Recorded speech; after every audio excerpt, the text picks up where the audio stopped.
Sa pagpapatuloy ng ating kwento, ginamit ni Tang ang bipolar realm. Agad itong napansin ng matriarch, ang kakaibang kapangyarihan ay nagpadama sa kanya ng matinding panganib subalit wala siyang pag-aalinlangang sumugod. Ngunit sa kalagitnaan ng kanyang pag-atake, bigla siyang napatigil. Tahimik ngunit mapanganib na pinakawalan ni Tang ang kapangyarihan ng kapalaran, at agad niyang ipinataw ang kamalasan sa matriarch. Ramdam niya ito sa mismong sandali, subalit hindi niya maunawaan ang nangyayari. Pakiramdam niya ay tila huminto ang pagdaloy ng kanyang bloodline power. Habang abala siya sa pag-iisip, biglang nag-teleport si Tang sa ere at buong lakas na umatake gamit ang kanyang Heaven-breaking hammer. Mabilis na naghanda ang matriarch upang salubungin ang hampas, ngunit sa hindi inaasahang sandali, nadulas ang isa niyang paa. Nanlaki ang kanyang mga mata. May mali, may kung anong hindi tama sa mga nangyayari. Kahit nawala ng balanse, nagawa pa rin niyang lumikha ng isang matulis na bloke ng yelo upang harangin ang atake ni Tang. Wala siyang oras upang huminga, agad siyang muling naghanda upang salagin ang susunod na pagsalakay. Ngunit napaatras siya, sa sandaling ginamit niya ang kanyang palad, muli niyang naramdaman na huminto ang kanyang bloodline power, na parabang may kumokontrol sa kanyang kapalaran. Sa galit at pagkabigla, sumigaw siya. Tinanong niya si Tang kung nagmula ba ito sa Heavenly Fox Clan. Ngunit hindi siya sinagot ni Tang. Ang tanging tugon nito ay sunod-sunod at walang habas na mga hampas. Dahil dito, napilitan ang matriarch na manatili sa purong depensa, walang pagkakataong makapag-adjust sa daloy ng laban. Nanlaki ang mga mata ni Wu Bangji, hindi siya makapaniwala na ganito kalakas si Tang. Napamura ang matriarch. Hindi siya makaganti, hawak ni Tang ang ritmo ng laban. Naisip niya na hindi ito maaari, kailangan niyang makawala sa kamalasang iyon. Sumigaw siya at pinakawala ng napakalakas na enerhiya na bumulusok sa kanyang katawan. Ngumiti si Tang sa kanyang ginawa. Napansin niyang ginamit ng matriarch ang divine consciousness nito, at winasak ang kanyang bipolar realm. Sa maikling sandali, nabalot ng makapal na nyebe ang buong paligid. Ngunit hindi natinag si Tang. Muli siyang nag-teleport at umatake. Bilang tugon, agad namang lumikha ang matriarch ng isang ice shield upang pigilan ang kanyang pagsalakay. Ginamit ni Tang ang Consonant Heavenly Eye at buong lakas na hinampas ang shield, na nagkapira-piraso sa lakas ng impact. Nabigla ang matriarch. Kahit na mas mababa ang cultivation level ni Tang, nagawa pa rin itong basagin ang kanyang depensa. Hindi huminto si Tang at patuloy siyang umatake. Bilang ganting hakbang, lumikha ang matriarch ng napakaraming matutulis na yelo at kinontrol ang mga ito patungo sa direksyon ni Tang. Ngunit gamit ang Ghost Shadow Perplexing Track, isa-isa itong iniwasan ni Tang na parang anino sa gitna ng bagyo. Ang Consonant Heavenly Eye na ginamit ni Tang kanina ay hindi lamang para sa lakas, ginamit niya ito upang hanapin ang pinakamahinang depensa ng matriarch. Habang iniiwasan ang mga ice spikes, walang tigil ang kanyang pag-atake. Kahit isang god-level powerhouse si Huang Bingbing, napilitan pa rin itong umatras. Ngunit hindi pa rito nagtatapos ang laban. Sa huli, ginamit ng matriarch ang kanyang buong lakas. Rumag-asa ang kanyang kapangyarihan na parang isang nagngangalit na bagyo ng yelo. Bahagyang napaatras si Tang, at sa sandaling iyon, napansin niyang binalot ang matriarch ng isang ice coffin. Hindi alam ni Tang ang buong epekto ng kapangyarihang iyon, ngunit nagpasya pa rin siyang sumugod. Buong lakas niyang hinampas ang ice coffin, subalit bumanda lamang pabalik ang kanyang Heaven-breaking hammer. Bahagyang nanginig ang kanyang braso. Doon niya napagtanto, napakatigas ng ice coffin, at malinaw na ginagamit ng matriarch ang kanyang divine consciousness upang iwasan ang isang malapitang sagupaan. Agad na tumalon paatras si Tang. Sa paligid, ang makapal na nyebe ay umiikot sa ere. Sa unay pino at malambot ito, ngunit hindi nagtagal ay nagsimulang magsanib-sanib, hanggang sa mabuo bilang maliliit na bloke ng yelo. Tahimik na pinagmasdan ni Tang ang pagbabago ng kapaligiran. Ilang sandali pa, tuluyang nabuo ang isang ice field. Napangiti siya, naisip niyang iyon na ang huling barahan ni Huang Bingbing. Mula sa kanyang storage ring, inilabas ni Tang ang time and space beacon. Nalito ang matriarch, hindi niya maunawaan kung ano ang balak gawin ni Tang sa bato. Biglang tumalon si Tang at inihagis ang beacon sa direksyon ni Huang Bingbing. Sa sandaling ito'y nakalapit, agad niyang naramdaman ang epekto, tila may humihila sa kanyang katawan, pinapabagal ang bawat galaw. Naguluhan ang matriarch kung bakit ito ginamit ni Tang, dahil tiyak niyang apektado rin siya nito. Ngunit mali ang kanyang hinala. Tahimik na pinagana ni Tang ang time acceleration. Sa isang iglap, bumilis ang kanyang galaw ng ilang ulit. Muli siyang nag-teleport at lumitaw sa itaas ng matriarch, tanga ng martilyo at naghahanda ng isang nakamamatay na atake. Nanlaki ang mga mata ni Huang Bingbing.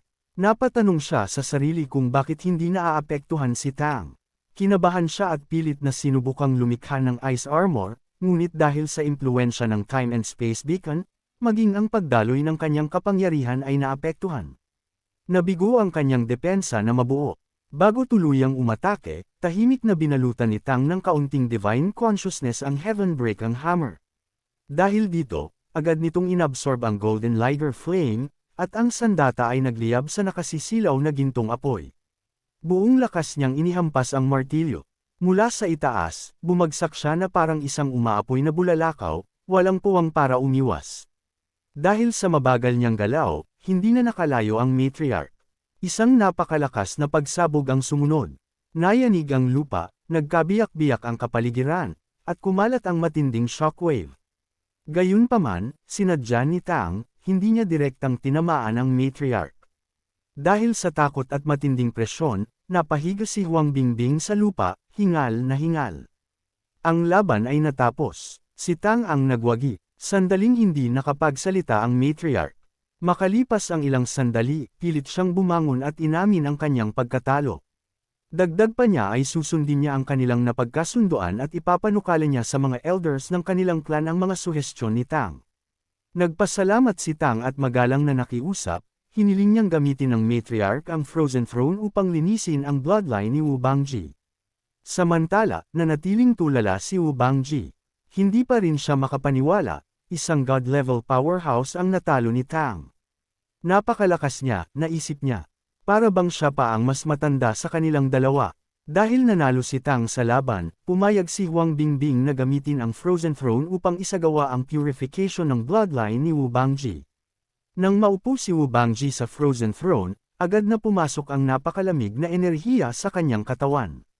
Gumapang ang malamig na puwersa sa kanyang laman, at unti-unting lumitaw sa kanyang balat ang mga linya na kahawig ng namumulaklak na ice flowers. Tahimik na pinagmamasdan ng matriarch ang proseso. Napansin niyang walang anumang pagtutol ang Frozen Throne kay Wu Bangji, kaya't naisip niya na marahil ay magkalapit lang ang genes ng lahi ng mga tao sa kanila, at posibleng maganda ang kalalabasan ng kombinasyon na iminungkahi ni Tang. Natapos ang purification pagsapit ng madaling araw.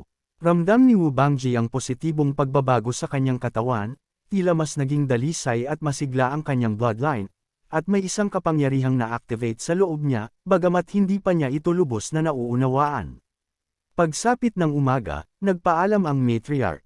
Bago ito umalis, ibinigay ni Tang ang kanyang impormasyon upang madali siyang makontak kung kinakailangan. Bumalik si Wu Bangji sa White Tiger Hotel. Samantalang lumabas naman si Tang ng Ancestral Court upang hanapin ang mag-asawang Liger. Malapit nang ganapin ang elite competition sa loob ng Ancestral Court, kaya kailangan ng makapagparehistro ang Liger Sword Saint sa lalong madaling panahon. Dahil taglay din ni Tang ang Liger bloodline, mabilis niyang natukoy ang kinaroroonan ng mag-asawa. Hindi sila makalipad, kaya naglakad sila araw at gabi. Ikinwento ni Tang sa Liger Sword Saint ang tungkol sa elite competition, at agad itong pumayag na sumali kahit walang mahabang paliwanag. Matagal nang nais ng Liger Sword Saint na subukan ang kanyang bagong bloodline power, kaya't ang kompetisyon ay naging perpektong pagkakataon upang ipakita ang kanyang lakas. Dahil walang noble status si Khitan, bumalik si Tang sa Ancestral Court at nakiusap kay Ziran na tulungan siyang ipuslit ito papasok. Matapos ang isang mahabang proseso, sa wakas ay nagtagumpay silang maipasok si Khitan sa loob. Dahil iyon na rin ang huling araw ng pagpaparehistro, agad silang nagtungo sa registration office sa Ancestral Court Grand Square. Lumapit sila sa isang halimaw na nakatalaga sa pagpapalista ng mga kalahok. Ipinaliwanag ng halimaw na ang registration fee ay nagkakahalaga ng 100 elemental coins, at tanging ang mga may second-level bloodline pataas lamang ang maaaring sumali. Kinakailangan ding maglagay ng kaunting dugo ang kalahok sa bloodline measuring scale. Nagpatak ng kaunting dugo ang Liger Sword Saint. Unti-unting umangat ang sukatan, hanggang sa umabot ito sa 69 feet.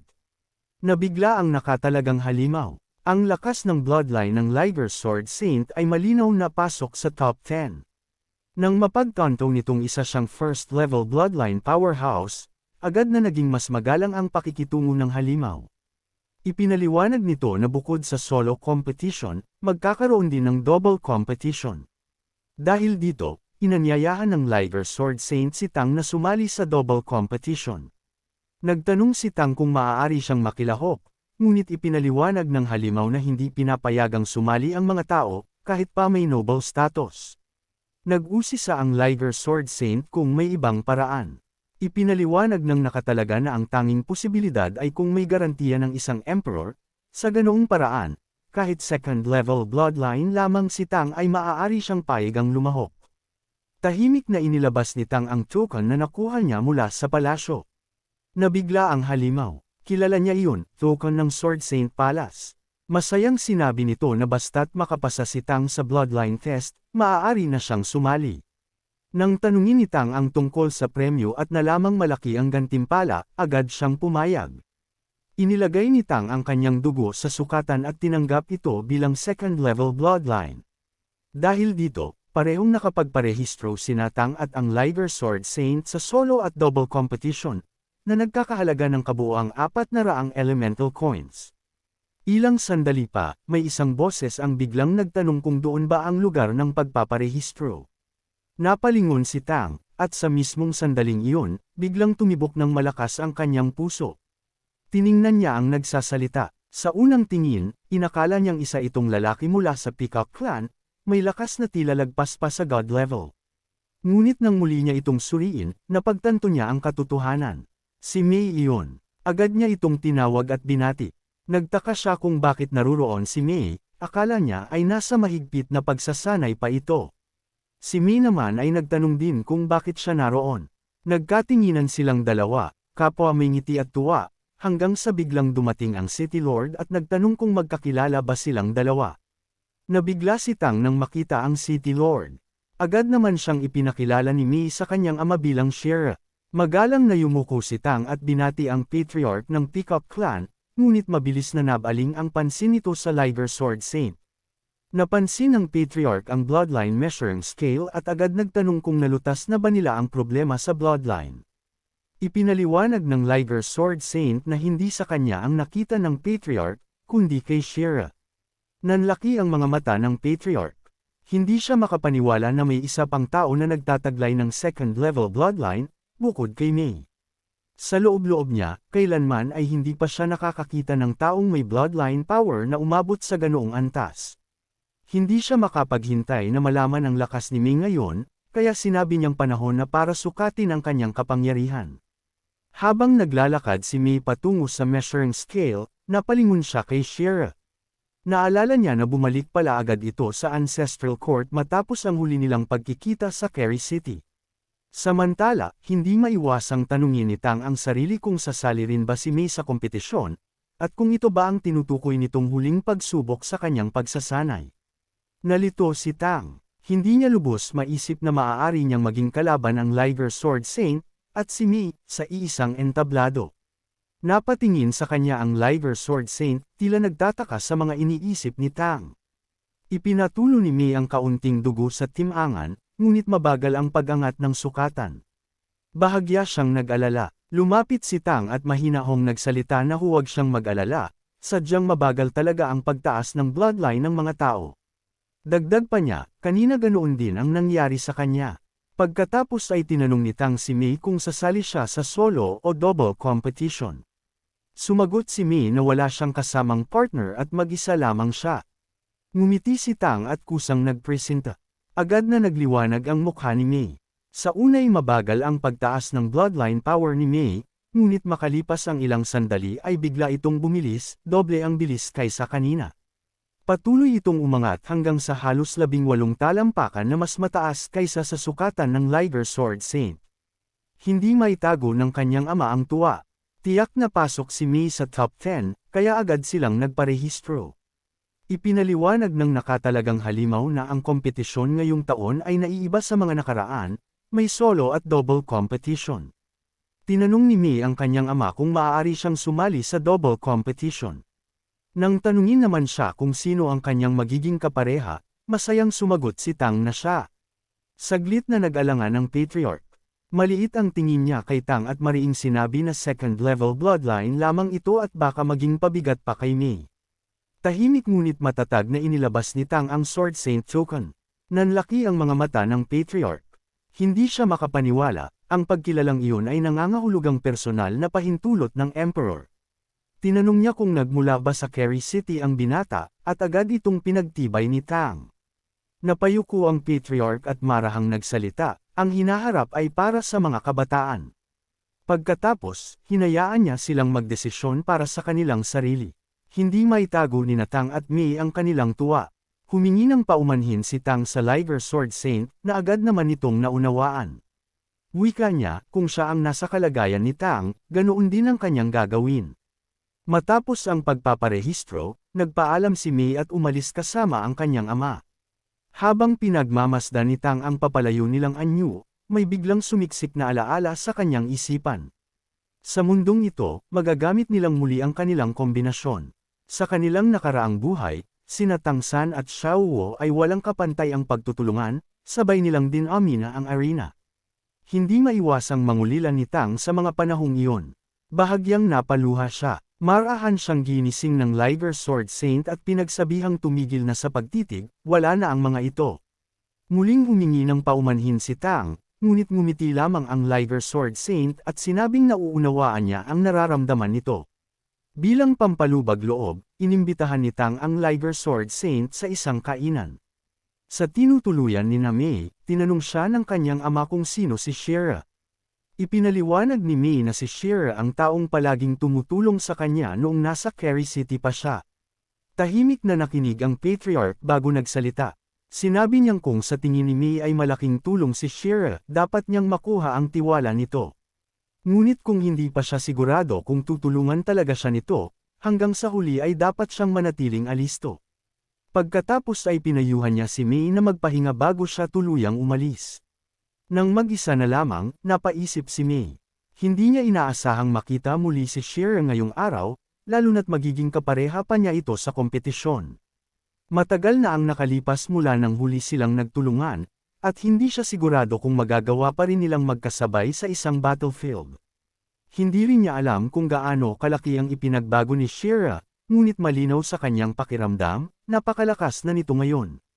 Nakaramdam siya ng bahagyang hiya nang maalala ang Liger Sword Saint. Inakala niyang ito ang magiging kapareha ni Shira, ngunit sa sandaling makita siya nito, siya ang pinili, walang pag-aalinlangan. Hindi niya lubos maisip kung ano ang ibig sabihin ng kabaitang ipinapakita nito sa kanya.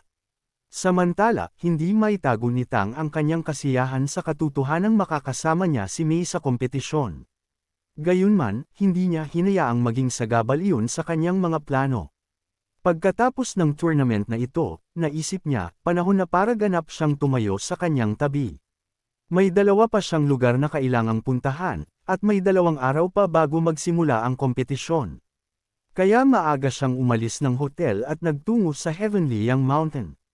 Ang Heavenly Young Spirit Emperor ang leader ng Spirit Race, at ayon sa kanyang kaalaman, ito ang nagtataglay ng pinakamalakas na kakayahan sa kanila. Dahil narito na rin siya sa Ancestral Court, nais ni Tang na maranasan mismo ang lakas nito. Nagbayad siya ng 10 elemental coins at naghandang umakyat sa bundok. Hindi tulad ng mga palasyong dati niyang pinuntahan, kakaunti lamang ang mga nilalang sa lugar. Tumangala siya at napansin na mas mataas ang temperatura kaysa sa labas, ngunit hindi kasing init ng kanyang inaasahan. Alam niyang hindi iyon ganoon kasimple, kaya't sinimulan niyang akyatan ang mga baitang. Sa isang iglap, nagbago ang lahat. Biglang tumaas ang temperatura, patuloy at walang babala. Ang bundok ay tila naging isang aktibong bulkan, at ang lava ay nagsimulang umagos pababa patungo sa kanya. Agad na ginamit ni Tang ang Golden Liger Flame, sinubukang lemunin ang umaagos na lava. Ngunit mabilis niyang napagtanto, masyadong mataas ang temperatura nito, at hindi kayang pigilan ng kanyang apoy. Nasa mababang bahagi pa lamang siya ng hagdan, ngunit hirap na siya. Mas mahirap pa ito kaysa sa Holy Crystal Mountain. Gayunman, alam niyang hindi maaaring maglatag ng isang pagsubok ang Heavenly Young Spirit Emperor na walang solusyon. Bigla siyang nakaisip ng paraan. Ginamit niya ang kanyang Blue Silver Emperor. Sa sandaling mailabas niya ang kapangyarihan nito, napansin niyang bumaba ang temperatura ng lava. Bagamat unti-unting nangangitim ang mga baging ng Blue Silver Emperor, nagawa nitong tiisin ang matinding init.